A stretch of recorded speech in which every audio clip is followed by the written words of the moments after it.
saya Sofia Nabila sebagai pemateri 1. Di sini saya akan menjelaskan tujuan dari tasawuf.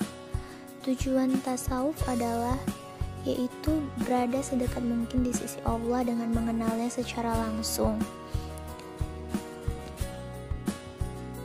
Dan di sisi lain, hakikat tasawuf itu sendiri sama dengan tujuannya tasawuf, yaitu mendekatkan diri kepada Tuhan dalam ajaran Islam. Tuhan memang dekat sekali dengan manusia.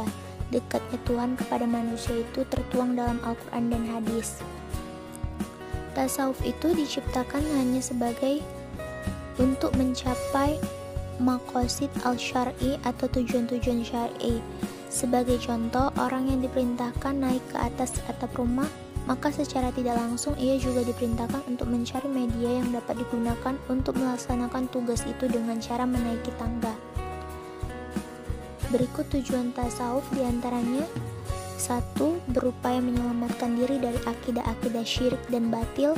Yang kedua, melepaskan diri atau takhali dari penyakit kalbu. Yang ketiga, menghiasi diri dengan akhlak Islam yang mulia. Yang keempat, menggapai derajat ihsan dalam ibadah. Yang kelima, menstabilkan akidah subhanillahiyah atau persahabatan ketuhanan, dalam arti bahwa Allah Subhanahu wa Ta'ala melihat hamba-hambanya dari atas arsy dan meliputi mereka dan segala arah dengan ilmu, kekuasaan, kudrat, pendengaran, dan penglihatan. Yang keenam, menggapai kekuatan iman yang dulu pernah dimiliki para sahabat Rasulullah SAW, menyebarkan ilmu-ilmu syariat dan meniupkan roh kehidupannya, sehingga menghasilkan motivasi bagi kaum muslim untuk memimpin kembali umat baik dunia, pemikiran keagamaan maupun politik.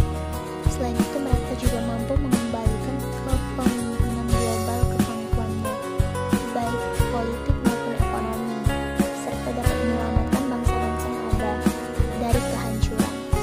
Baiklah, selanjutnya akan disampaikan oleh rekan saya nanti mengenai cara mencapai tujuan tasawuf.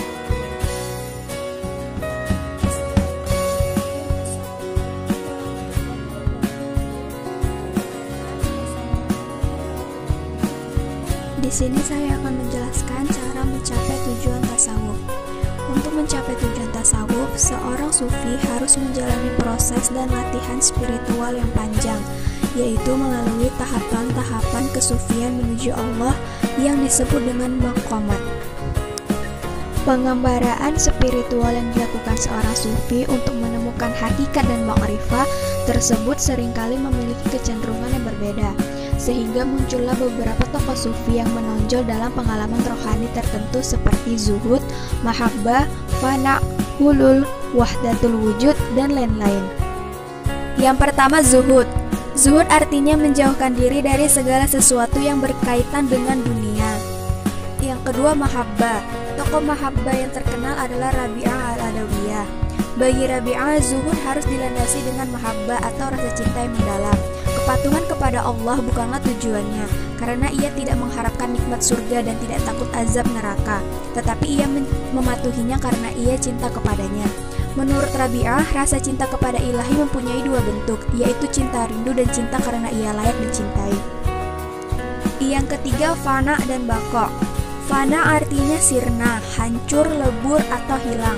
Sedangkan baqo artinya kekal, abadi, dan senantiasa ada. Jadi ketika sufi mencapai tingkat ini, ia merasa fana, yaitu sirnanya sifat yang tercela dan munculnya sifat yang terpuji. Yang keempat, ittihad.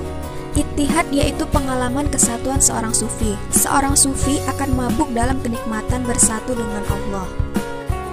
Yang kelima, hulul. Tokoh yang terkenal dengan hulul adalah Abu Mansur al-Hallaj.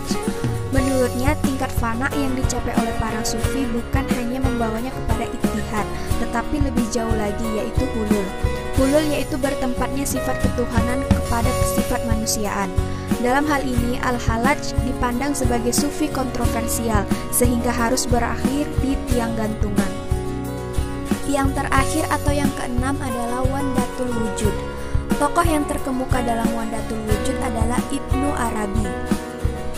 Dari beberapa maqamat dan pengalaman sufi di atas, dapat kita teladani dalam kehidupan keseharian sesuai dengan kapasitas kemampuan kita.